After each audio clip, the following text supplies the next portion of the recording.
నమస్కారం సత్యమూర్తి గారు. నమస్కారం, కూర్చోండి. బాగున్నారా? బాగున్నా.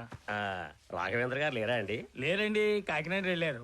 అలాగా, ఆయన ఉంటే బాగుండేదే. ఏమైనా పనుందా కృష్ణారావు గారు? అవును బాబు, రామ్మూర్తి గారి దగ్గర 5 లోడ్లు గోధుమలు ఉన్నాయి.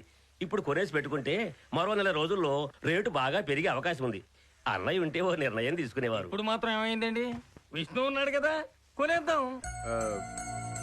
అన్నయ్యతో చెప్పకుండా? భలేవాడి భయ్యా, లాభాలనేవి చెప్పిరావు. అన్నయ్య ఉన్నా చేసేది ఇదేగా. సమయానికి డబ్బు కూడా ఉంది, కొని పడేస్తే సరే. సరే, మీ ఇష్టం. ఇదిగో 3 లక్షలు నీ చేత్తో కృష్ణారావు గారికి ఇవ్వు. అన్నయ్య వచ్చాక మిగతా సెటిల్ చేద్దాం.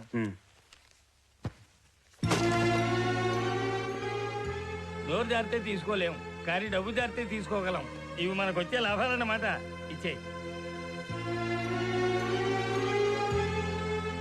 ఉంటారు బాబు.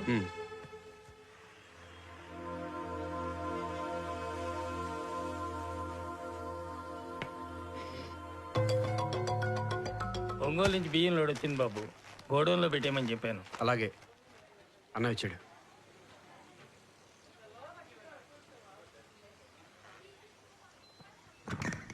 ఏంటి సత్యమూర్తి గారు, గోధుమ రేట్ ఏంటి? సగానికి సగం పడిపోయినట్టుంది. కొనుక్కున్న వాళ్ళని ఎత్తుని కొట్టేసుకోవాల్సిందే. ఆ కృష్ణారావు ఏంటి, మొన్నే 5 లోడ్లు కొనిపెట్టుకున్నా అంట. వాడికి ఎంతన్నా సరిపోదు. ఆ గోధుమలు పిండాడించి చపాతీలు చేసుకోవాల్సిందే. మనిషికి ఆశ ఉండొచ్చు కానీ అత్యాశ ఉండకూడదు. ఇంకా నయం, మన దగ్గర స్టాక్ లేదు. అన్నయ్య. ఏంట్రా?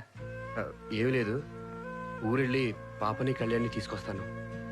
వెళ్ళు, జాగ్రత్త తీసుకురా.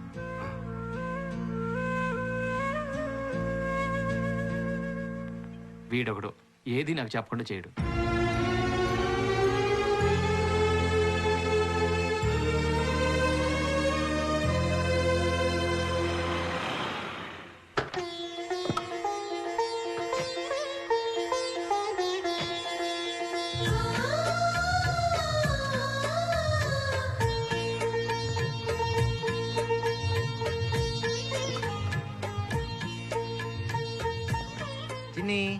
శుక్రవారం నాడు పుట్టిన పాపరా, మన ఇంటికే మహాలక్ష్మి. లోపల తీసుకెళ్ళండి. బాలు, వస్తున్నానక్క.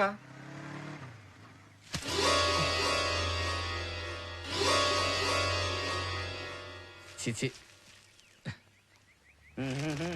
రంజయ్, నీళ్లు తెచ్చి ఆ మెట్లు కడగరా. అదేంటమ్మా, గేదేమన్నా మెట్లెక్కిందా? గేదె కాదరా, గేదె లాంటి మనిషి.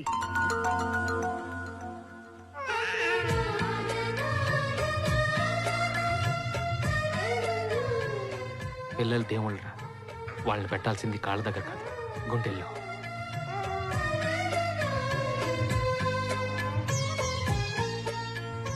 అచ్చం వాళ్ళ అమ్మ పోలికే. ఇక మేము వెళ్ళొస్తాం పిన్ని గారు. అదేమిటి సీతమ్మ, అప్పుడే వెళ్తానంటారు?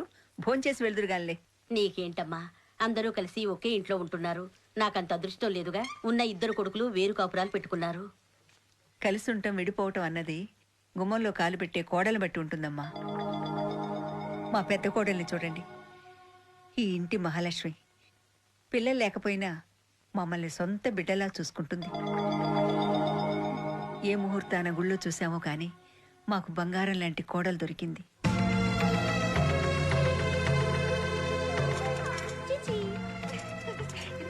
అమ్మా కళ్యాణి, కొంచెం పాలుంటే పోస్తావా? పాలేవేం లేవు. ఇంటికి చుట్టాలు వచ్చారమ్మా. లేవని చెప్తున్నాను కదా. ఊరుకోనా, ఊరుకో. ఏంటి పిన్ని?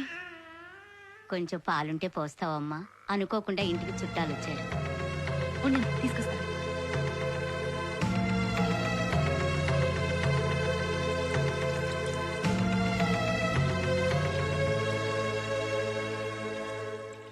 ఇన్నాళ్ళు నీ మంచితనం గురించి అందరూ చెప్తుంటే విన్నాను గాని ఇప్పుడు కళ్ళారా చూశానమ్మా.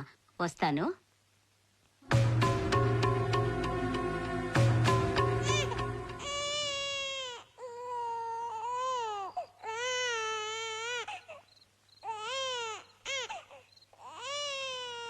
కళ్యాణి, పాప ఏడుస్తుంది చూడమ్మా. కళ్యాణి, పిల్ల అలా ఏడుస్తుంటే నిద్ర ఎలా పడుతుంది? ఇక్కడ ఎవరు నిద్రపోవట్లేదు. ఏంటి ఒరే విష్ణు, ఏరా విష్ణు, వస్తున్నానమ్మా. ఒరేయ్, పాప అలా గుక్క పెట్టి ఏడుస్తుంటే ఏం చేస్తున్నారా లోపల? పెద్ద నిద్రపోతున్నట్ట నిద్ర. అయ్యో మా తల్లి గది, మా తల్లి గదే. ఏంటి మా పాపను అలా వదిలేసావు? మా అమ్మ గదే, ఏడోకు. ఆకలిస్తున్నట్టుంది, కడుపు చూడు వీపు కంటుపోయింది. ఎందుకు ఏడుస్తుంది అత్తయ్య? అమ్మ అంజలి, కొంచెం పాలు తీసురమ్మా. సరే. పాలుంటే నేనే పట్టేదాన్ని. అదేమిటమ్మా, ఇంట్లో ఇన్ని పాడి గేదెలు ఉండగా పసిపిల్లకి పట్టడానికి పాలే లేవా? ఎలా ఉంటాయి? పాప కోసం ఉంచిన పాలని దానం చేశారుగా. దానం చేశారా? ఎవరు? ఇంకెవరు? ఈ ఇంటి మహాలక్ష్మి. అదేంటి కళ్యాణి, నేను పాలు పోసేటప్పుడు చూస్తుండకపోతే ఆ పాలు పాప కోసం ఉంచానని చెప్పొచ్చుగా. నేను లేవని చెప్పాను, నువ్వే నీ గొప్ప కోసం పోసావు. అయినా గిన్నెలో ఉన్న పాలు పాపకని తెలీదా? ఇంట్లో మిగతా పాలన్నీ ఏమైపోయాయి? నేనే తాగాను. అబ్బబ్బబ్బబ్బబ్బా, ఏంటమ్మా ప్రశాంతంగా నిద్రపోనీకుండా అర్ధరాత్రి వేళ గొడవ పడుతున్నారు. పిల్లలు ఏడుస్తుంటే ఎవరు పట్టించుకోరే? అవును, ఇప్పుడు నేనే మీ ప్రశాంతతని చెడగొట్టాను. ఏంటి తిక్క తిక్కగా మాట్లాడుతున్నావు? రే విష్ణు ఆగు. అసలు ఏం జరుగుతుంది ఇంట్లో? రే అంజీ ఇట్రా. ఇంట్లో పసిపిల్ల ఉంది, పాలు తీసి పెట్టాలని జ్ఞానం లేదా నీకు? ఏం మాట్లాడమే? ఇంట్లో సరిపడా పాలు ఉంచుకోకుండా ఎందుకు రావడం? ఏదలు పాలు నేస్తున్నాయో పేడని తెస్తున్నాయో ఈ లెక్కలు కూడా మేమే చూసుకోవాలా? ఇంకోసారి ఇలా జరిగితే ఊరుకోండి వెళ్ళు. పాపని ఇలా ఇవ్వండి అత్తయ్య. అక్కర్లేదు, పాపను ఎవ్వరు ఎత్తుకొని అక్కర్లేదు. రావే కళ్యాణి, మరి ఇంటికి వచ్చిన దగ్గర నుంచి ఈ ఏడుపుకి ఏం తక్కువ లేదు. నోర్మివే. ఏమండి? సరే సరే, అది ముందు నువ్వు లోపలికి వెళ్ళు.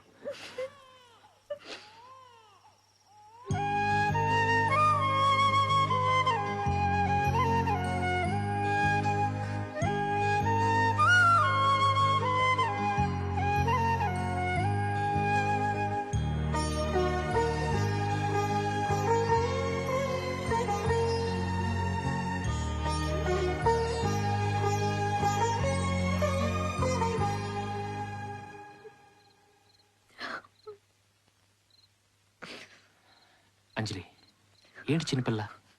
ఇప్పుడు ఏమైందని బాధపడుతున్నావు? జరిగిన దానిలో నా తప్పే ఉందండి. తన మనసులో ఏదో పెట్టుకొని నన్ను ఇలా మాట్లాడితే.